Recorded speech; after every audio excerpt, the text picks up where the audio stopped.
నమస్తే welcome to G24 news ముందుగా headlines చూద్దాం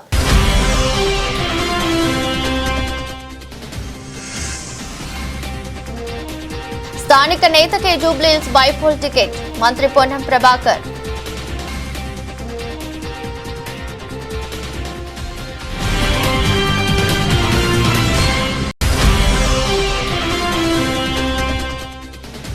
తెలుగు ఫిలిం ఛాంబర్లో ఆంధ్ర గో బ్యాక్ అంటూ నాదాలు యాదగిరి నేతృత్వంలో నాదాలు చేసిన తెలంగాణ వాదులు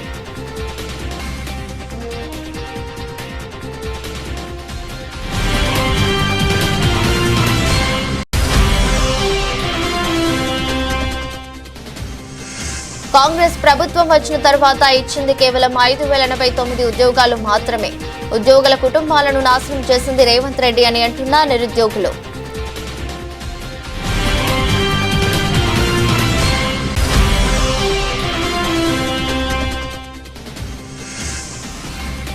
బీజేపీ మాత్రం బీసీలకు మోసం చేస్తూ తప్పించుకుంటూ తిరుగుతుంది జాగృతి అధ్యక్షురాలు BRS MLC Kalvakuntla Kavitha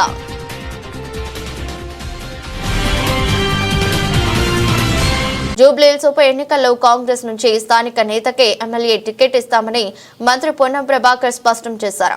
non local లీడర్లకు ఇక్కడ ఛాన్స్ లేదని తేల్చి చెప్పారు. సర్వేలు అంతర్గత వ్యవహారాలు చూసుకుని పార్టీ అధిష్టానం నిర్ణయం తీసుకుంటుంది. హైకమాండ్ నిర్ణయించిన పేరే ఫైనల్ అని వ్యాఖ్యానించారు. కాగా అజారుద్దీన్, నవీన్, అంజన్, విజయలక్ష్మి, విజయారెడ్డి టికెట్ ఆశిస్తున్నట్లు సమాచారం. మా చేయిలోది కాదు, ఏఐసిసి చూసుకుంటుంది. కానీ ఒక మాట మాత్రం స్పష్టం, అభ్యర్థులు స్థానిక జూబ్లీహిల్స్కు సంబంధించిన వాళ్ళే ఉంటారు.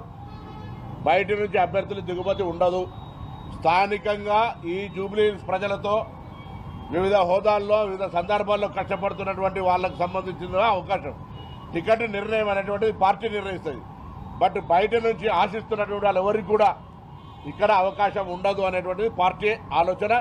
ఎందుకంటే కన్ఫ్యూజన్ ఉండద్దు, ఎటువంటి దాని లోపల మళ్ళీ అందరూ కూడా ఇక్కడ ఆశావాహులు కూడా అందరు కలిసి 7 డివిజన్లలో తిరుగుతారు, పార్టీని బలోపేతం చేస్తారు, ప్రజా సమస్యలు పరిష్కరిస్తారు. పార్టీ సర్వేల ద్వారా, పార్టీ నాయకత్వంకు ఉన్నటువంటి సమాచారం ద్వారా పార్టీ నిర్ణయిస్తుంది. కానీ బయట నుంచి ఎవరు ఆశావాహులకు సంబంధించి ఇక్కడ ఈ జూబ్లీహిల్స్ ఉప ఎన్నిక లోపల అవకాశం ఉండదు.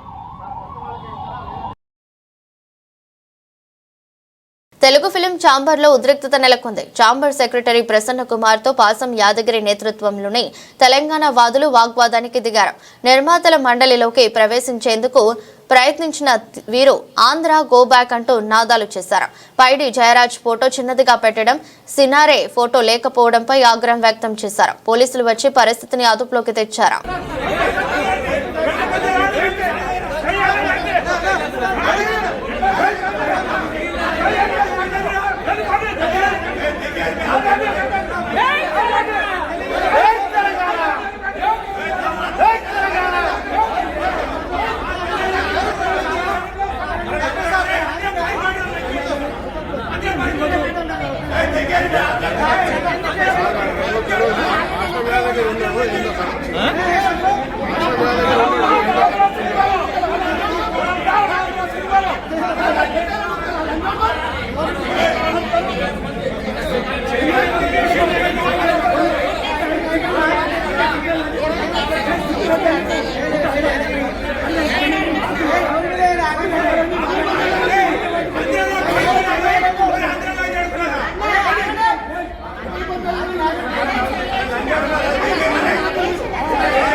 కాంగ్రెస్ ప్రభుత్వం వచ్చిన తర్వాత ఇచ్చింది కేవలం 5,089 ఉద్యోగాలు మాత్రమే. కష్టపడి రేవంత్ రెడ్డిని గెలిపిస్తే ఆయన నియామక పత్రాలు ఇచ్చుకుంటా పత్రాలు సీఎం అయ్యిండు. గత ప్రభుత్వం ఇచ్చిన ఉద్యోగాలకు నియామక పత్రాలు ఇస్తామని మేనిఫెస్టోలో పెట్టాల్సిందే. ఎంపీ ఎలక్షన్స్ ముందు పబ్లిసిటీ కోసం గురుకుల ఉద్యోగులకు పత్రాలు ఇచ్చి ఇప్పటి వరకు వాళ్ళను పట్టించుకోలేదు. ఎన్నోసార్లు మీ ఇల్లు ముట్టడించినా వాళ్ళ గురించి ఆలోచించలేదు. 2,500 గురుకుల ఉద్యోగుల కుటుంబాలను నాశనం చేసింది రేవంత్ రెడ్డి అని అంటున్న నిరుద్యోగులు. మీరు ఇప్పటి వరకు ఇచ్చిన ఉద్యోగాలు కేవలం 5,000 ఉద్యోగాలు మాత్రమే, ఓన్లీ 5,000 ఇచ్చారండి. 5,089 ఉద్యోగాలు డిఎస్సికి యాడ్ చేశారు. అది మీరు ఇచ్చిన నోటిఫికేషన్ కాదు. యాడ్కు ఉద్యోగాలు పెంచిన వాటికి మాత్రమే మీ లెక్క. ఎందుకంటే కానిస్టేబుల్ నోటిఫికేషన్ మీరు ఇవ్వలేదు, ఎగ్జాము మీరు పెట్టలేదు, గ్రౌండు మీరు పెట్టలేదు. ఏది పెట్టకుండా ఉద్యోగాలు మీ ఎట్టయితాయి? నియామక పత్రాలు మాత్రమే ఇచ్చేస్తే ఉద్యోగాలు మీ అకౌంట్లో పడతాయా? లేదు. మీ ఉద్యోగాలు మీరు చెప్తున్నారు. మరి ఎన్నికల మేనిఫెస్టోలో టీఆర్ఎస్ పార్టీ ఇచ్చిన ఉద్యోగాలే మేము ఇస్తున్నామని చెప్పిరా? మీరేమన్నా చెప్పలే కదా. వాళ్ళు ఇస్తున్న ఉద్యోగాలు మేము కల్పిస్తామని ఎక్కడ చెప్పలే. వాళ్ళు ఇచ్చిన ఉద్యోగాలు మీ అకౌంట్లో వేసుకున్నారు. ఎందుకంటే ఎస్ఐ కానిస్టేబుల్ నోటిఫికేషన్ ఇచ్చింది గత గవర్నమెంటే, ఎగ్జామ్ పెట్టింది గత గవర్నమెంటే, గ్రౌండ్ పెట్టింది గత గవర్నమెంటే, పత్రాలు మాత్రమే ఇచ్చిండు రేవంత్ రెడ్డి గారు. రెండో అంశం, గురుకులాలు 9,000 ఉద్యోగాలు వేశారు. 9,000 ఉద్యోగాల సంబంధించి ఎగ్జామ్ పెట్టింది గత గవర్నమెంటే, నోటిఫికేషన్ ఇచ్చింది గత గవర్నమెంటే, రిజల్ట్ ఇచ్చింది గత గవర్నమెంటే. కేవలం పత్రాలు ఇచ్చారు. ఆ పత్రాలు కూడా మీరు పార్లమెంట్ ఎన్నికల కోసం డిఎల్ ఇచ్చిన తర్వాత జేఎల్ ఇచ్చిన తర్వాత పీజీటీ, పీజీటీ, టీజీటీ ఇట్లా పైకి వెళ్ళి ఇవ్వాలా. కానీ మధ్యలో పీజీటీ ఇచ్చారు. ఎందుకు ఇచ్చారంటే డిఎల్కి డెమో పెట్టాలి, దానికి ఇంటర్వ్యూ ఉంటుంది. జేఎల్కు డెమో ఉంటే ఇంటర్వ్యూ ఉంటుంది. అవి పెడతానికి కొన్ని నెల రోజులు పడుతుంది. నెల రోజుల్లోగా మీ ఉద్యోగ పత్రాలు ఇవ్వాలి కదా. అంటే రేవంత్ రెడ్డి ఎన్నికల ముందు కోసమే, మేము ఉద్యోగాలు చెప్పుకోవడం కోసమే మీరు వాళ్ళ గురుకులాలలో 2,500 ఉద్యోగాలు మిగిల్చుకున్నారు. ఇవాళ 2,500 ఉద్యోగాలు మిగిలిపోయినాయి. 2,500 కుటుంబాలు వాళ్ళని మీరు సర్వనాశనం చేసి పడేశారు. ఎందుకంటే ఉద్యోగాలు వస్తాయని చెప్పేసి రాసిరు, 1:2 లిస్టులో ఉన్నారు, పత్రాలు ఇచ్చారు, సర్టిఫికేట్ వెరిఫికేషన్ అయిపోయింది, అన్నీ అయిపోయినాయి. కానీ ఉద్యోగాలు మాత్రం రోడ్డు మీద ఇందిరా పార్క్ 5 సార్లు ధర్నా పెట్టారు. రేవంత్ రెడ్డి గారి ఇంటిని ముట్టడి కూడా 10 సార్లు ముట్టడి చేశారు. అయినా కూడా వాళ్ళ గోస ఇంతవరకు పట్టించుకున్నోడే లేడు. ఎస్ఐ కానిస్టేబుల్ 3,500 ఉద్యోగాలు మిగిలిపోయినాయి. గ్రూప్ 4లో 3,500 ఉద్యోగాలు మిగిలిపోయినాయి. మీరు ఇచ్చిన 60,000 ఉద్యోగాలు అని చెప్తారు కదా. మీరు 60,000 ఉద్యోగాలు ఇవ్వలే, 10,000 ఉద్యోగాలు మిగిల్చుకున్నారు. మీరు వాస్తవంగా చెప్పండి. 10,000 ఉద్యోగాలు మిగిల్చుకున్నారు, కొత్త ఇవ్వాల.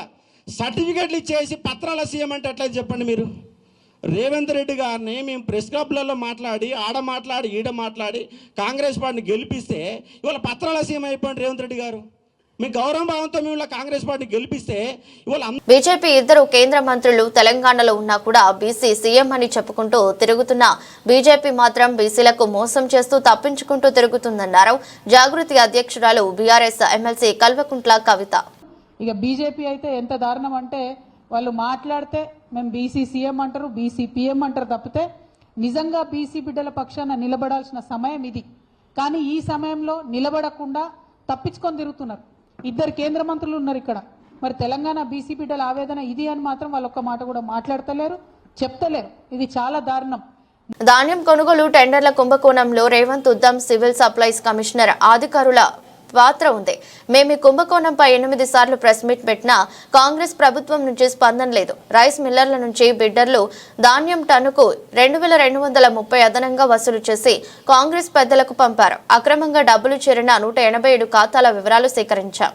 ఈరోజు బీఆర్ఎస్ పక్షాన మేము సేకరించిన ఆధారాలతో ఎన్ఫోర్స్మెంట్ డైరెక్టరేట్ కు ఫిర్యాదు చేశాం. సిబిఐకి, డైరెక్టరేట్ ఆఫ్ ఇంటెలిజెన్స్ కు కూడా ఫిర్యాదు చేస్తున్నాం. ఈ కుంభకోణంలో తప్పకుండా దోషులకు శిక్ష పడుతుంది.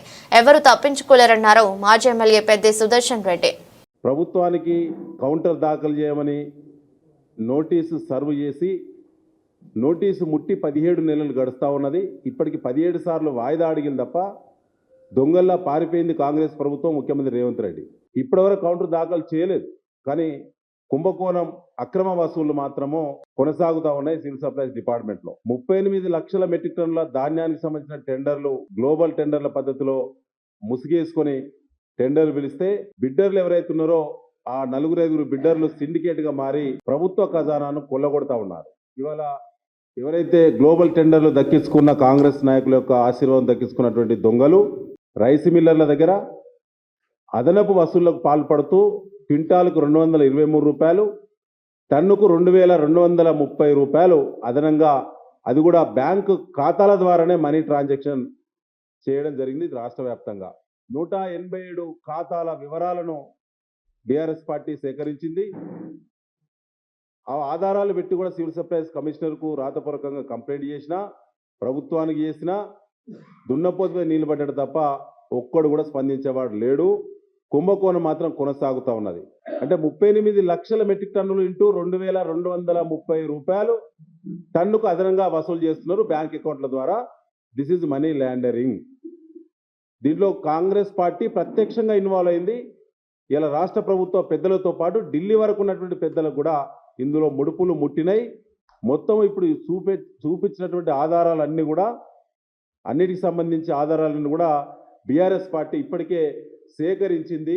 దాన్ని ఒక బుక్లెట్ రూపంలో కంప్లైంట్ను ఇవాళ ఈడీ కార్యాలయానికి మా గంగుల కమలాకర్ గారు, వేదికమైనటువంటి మా పెద్దలు, గౌరవ ఎమ్మెల్సీలు, గౌరవ ఎమ్మెల్యేలు, సీనియర్ నాయకులు అందరూ కూడా పోయి ఇవాళ అన్ని ఆధారాలు ఈడీ కార్యాలయంలో సమర్పించడం జరిగింది.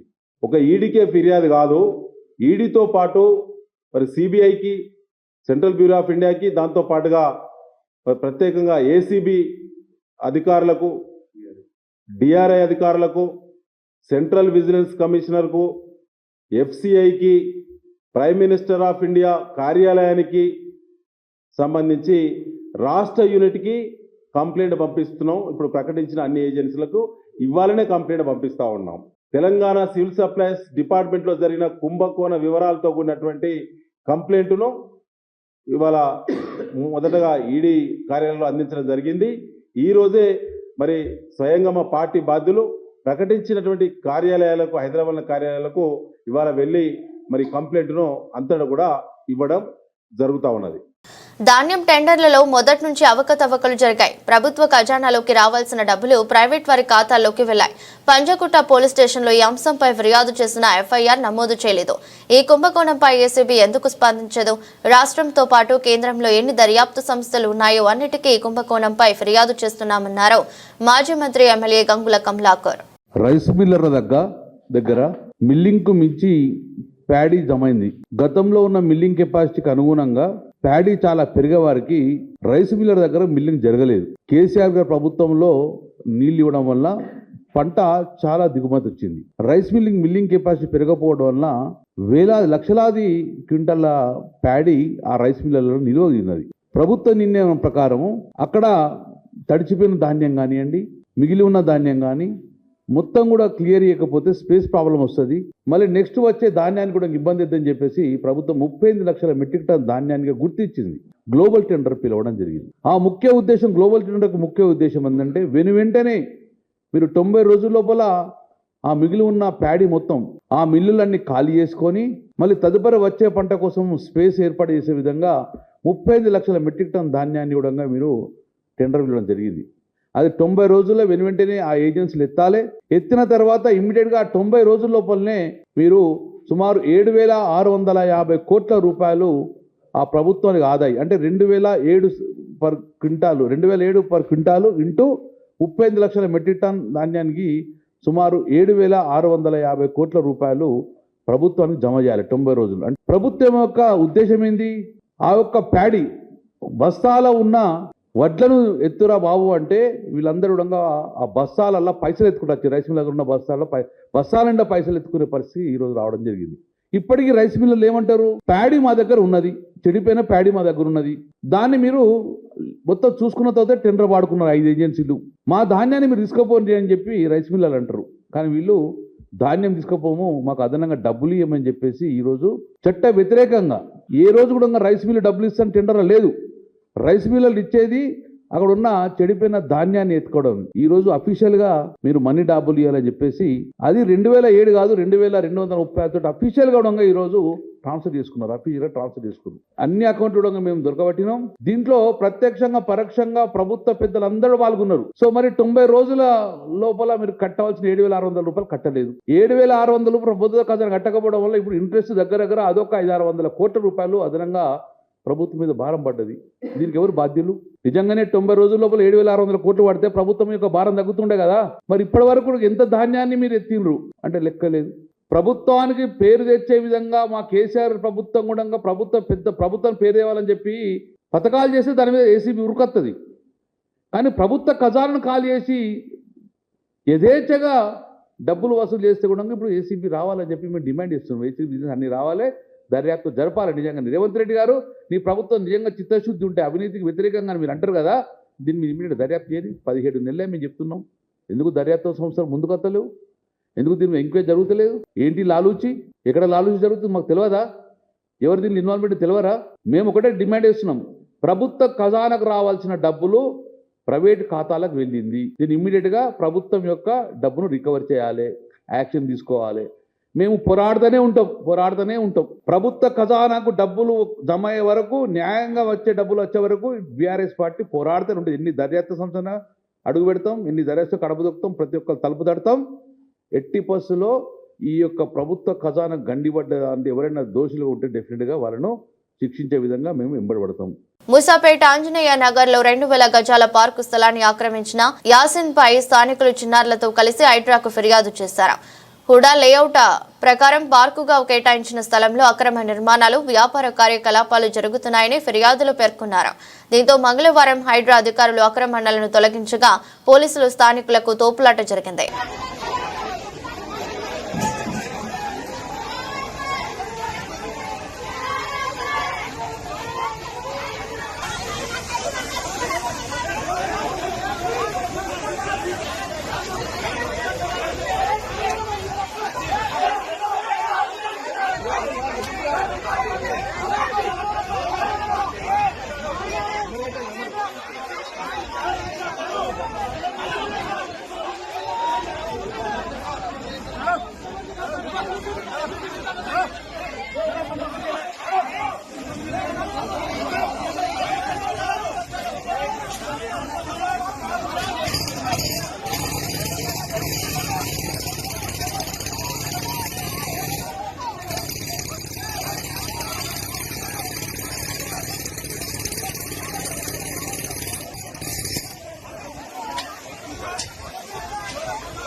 రుణమాఫీ వచ్చిన వాళ్ళు, రైతు భరోసా పడ్డ వాళ్ళు చప్పట్లు కొట్టమని చెప్పినా కొట్టకపోవడంతో అసహనం వ్యక్తం చేసిన మంత్రి వివేక్ వెంకటస్వామి, మహిళలు ఫ్రీ బస్ అంటే చప్పట్లు కొట్టడం లేదు, ఇందిరమ్మ ఇల్లు అన్నా చప్పట్లు కొట్టడం లేదు. మేము 5 సంవత్సరాలలో 2 లక్షల ఉద్యోగాలు ఇస్తామని మాట ఇచ్చాం. ఈ సంవత్సరం డిసెంబర్ నెలలోపు 1 లక్ష ఉద్యోగాలు భర్తీ చేస్తాం. వచ్చే 3 ఏళ్లలో మిగతా 1 లక్ష ఉద్యోగాలు భర్తీ చేస్తామన్నారు కాంగ్రెస్ మంత్రి వివేక్ వెంకటస్వామి. రుణమాఫీ చేసినారు 2 లక్షల వరకు. దాంతోపాటు మొన్న రైతు భరోసా ఏదైతే ఇచ్చినారో అందరికీ 6,000 రూపాయలు చొప్పున ఎకరానికి అందరికీ ఇవన్నీ కూడా టిక్ టిక్ టిక్ అని మీకు అకౌంట్లో పడ్డదా లేదా? అవునా కదా?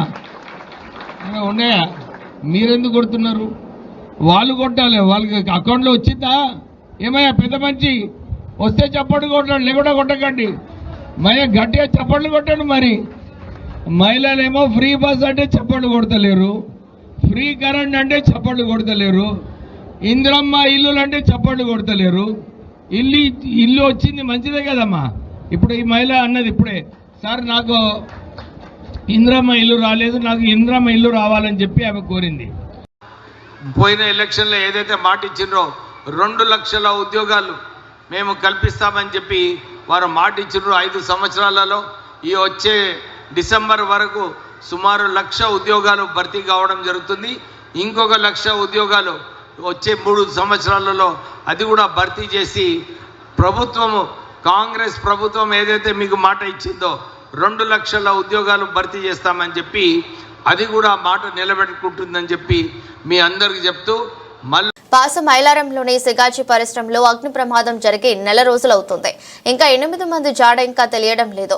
శవాలను కూడా కనిపెట్టలేని దుస్థితిలో రేవంత్ ప్రభుత్వం ఉంది. చనిపోయిన వారి కుటుంబాలకు 1 కోటి రూపాయలు పరిహారం ఇస్తామని చెప్పి నయా పైసా ఇవ్వలేదు. సీఎం హామీకి దిక్కులేకపోతే ఈ ప్రభుత్వం దేనికి ఉంది అని అన్నారు బీఆర్ఎస్ నాయకులు డాక్టర్ ఎర్రొల్లా శ్రీనివాస్. ముఖ్యమంత్రి గారు వచ్చి ప్రమాదం జరిగిన కాడికి వచ్చి లేని వాగ్దానాలు ఇచ్చారు. మేము చనిపోయిన వాళ్ళకి 1 కోటి ఇస్తాం, తీవ్రంగా గాయపడ్డ వాళ్ళకి 10 లక్షలు ఇస్తాం, ఇంజూరీ అయిన వాళ్లకు 5 లక్షలు ఇస్తామని చెప్పిండు. ఈ రోజు వరకు 30 రోజులు దాటింది.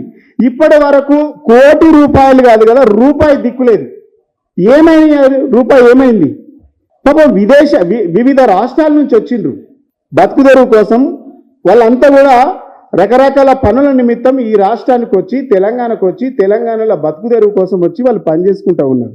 ఈ ప్రభుత్వం బాధ్యతగా మానవీయ కోణంలో ఆలోచించి ఏం చేయాలి, వాళ్ళకి అండగా నిలబడాలి. ప్రభుత్వం భరోసా ఇవ్వాలి కదా. ప్రభుత్వం అంటే ఆనాడు దేశం మొత్తం ప్రపంచం మొత్తం కరోనాతో గడగడలాడుతున్నటువంటి సందర్భంలో ఈ రాష్ట్ర ప్రభుత్వం ఆనాటి మా కేసీఆర్ గారి ప్రభుత్వం వివిధ రాష్ట్రాల్లో ఉన్నటువంటి వలస కూలీలకు మైగ్రెంట్ లేబర్స్కి మేము అండగా నిలబడి మేము రైళ్లు బుక్ చేసి వాళ్ళకు ఇండ్లకు పంపించేటువంటి బాధ్యత మేము ఆనాడు తీసుకున్నాడు మానవీయ కోణంలో. ఈరోజు మీరు చనిపోయినటువంటి శవాలను, ఎంత దుర్మార్గం అంటే ప్రభుత్వం ఈ మాట వింటే ఈ దేశంలో తెలంగాణ పరువు పోతుంది. సిగ్గుచేటు మనకే. రేకు డబ్బాలల్లా నూనె డబ్బాలల్లా శవాలను పార్సల్ చేసి పంపించేటువంటి విధానం ఎక్కడైనా చూసినామా?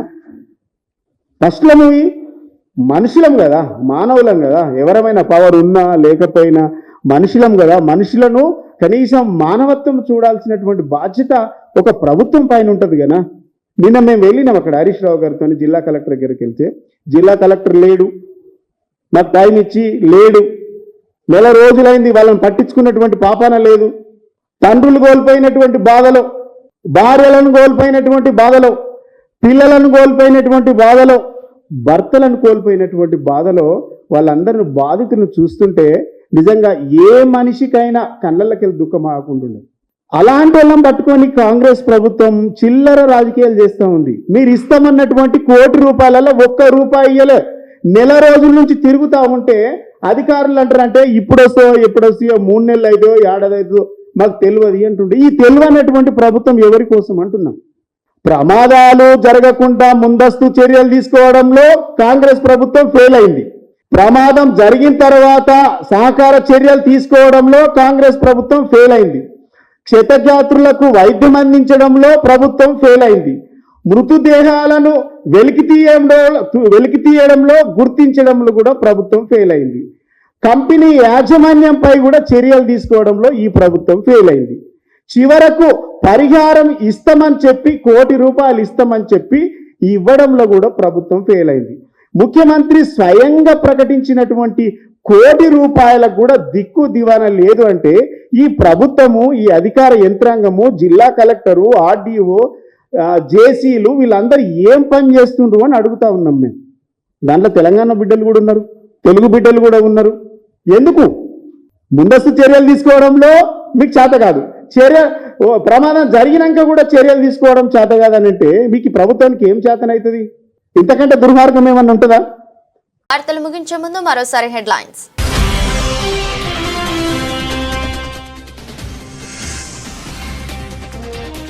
స్థానిక నేతకే జూబ్లీహిల్స్ బైపోల్ టికెట్, మంత్రి పొన్నం ప్రభాకర్.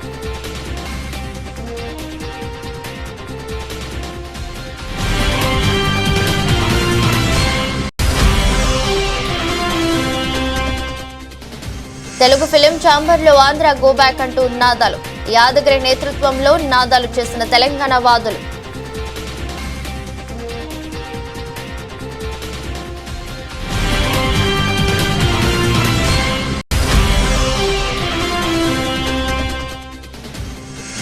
కాంగ్రెస్ ప్రభుత్వం వచ్చిన తర్వాత ఇచ్చింది కేవలం 5,089 ఉద్యోగాలు మాత్రమే. ఉద్యోగుల కుటుంబాలను నాశనం చేసింది రేవంత్ రెడ్డి అని అంటున్న నిరుద్యోగులు.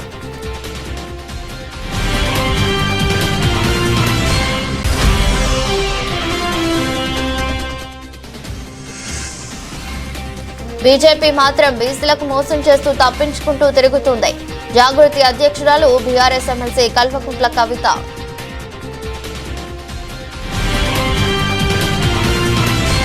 ఎదురొస్ట్ బులెటిన్ మరో బులెటిన్లో మళ్ళీ కలుద్దాం.